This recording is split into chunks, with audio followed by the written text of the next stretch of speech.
In a nation fractured by a deep mental health crisis, the United States splits along ideological lines. 26 states, forming the Red Coalition, stand against the 24 states and the District of Columbia of the Blue Coalition. This is the story of a hypothetical Second American Civil War, a 255-day conflict that reshaped a nation. As the nation braces for war, both sides mobilize their forces, absorbing any and all resources at their disposal. Aside from the elite military personnel who remained secured in a stronghold protecting the president and access to America's nuclear arsenal, all U.S. military troops have been dismissed to return home. Citizens flee to regions that support their ideology. The first showdown starts as the Red Coalition masses 125,000 troops on the Virginia border, a front that would become the war's most critical. The Blue Coalition, recognizing the existential threat, commits 88,000 to defend it. The world watches as the stock market crashes and the dollar plummets. Day 1 to 5, initial deployments. The first major blows of the war are struck by the Red Coalition. In the West, a swift and decisive campaign sees the fall of Colorado and New Mexico. In the East, the Battle of Virginia begins, with Red forces capturing Winchester. The Blue Coalition's technologically superior Air Force is slowly worn down by the Reds' sheer numbers. Day 8-12, Colorado and New Mexico fall. The Virginia offensive intensifies. Despite fierce resistance, the Blue defenders are overwhelmed. The fall of Richmond and the capture of the Pentagon are catastrophic blows. The Blue forces in Virginia are shattered, and the entire East Coast is now vulnerable. The fall of Virginia marks the first major turning point of the war. Day 25-38, the Great Plains Offensive. With Virginia secured, the Red Coalition launches a massive offensive in the Great Plains, pushing north into the Blue-held Great Lakes states.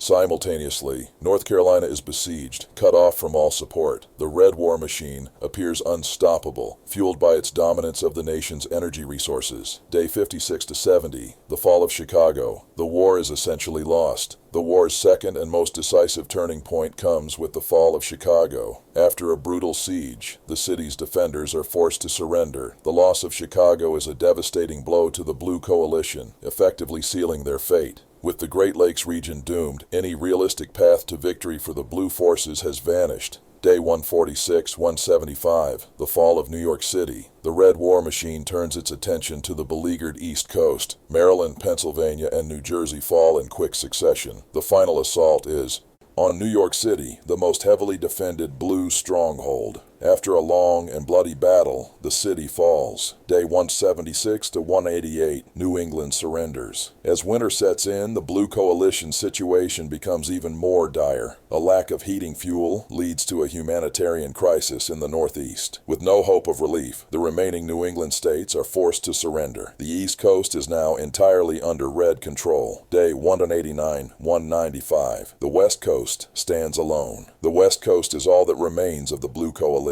Outnumbered 5-1, and with fuel and ammunition supplies dwindling, their situation is hopeless. Surrender is inevitable. The only question is when. Day 211-250. The fall of the West Coast. The Red Coalition launches its final offensive. The Battle of the Sierras is a brutal and costly affair, but the Red forces' numerical superiority is overwhelming. Once through the mountains, the path to the Pacific is open. One by one, the major cities of the West Coast fall. San Diego, Portland, Sacramento, Los Angeles, and finally, San Francisco and Seattle.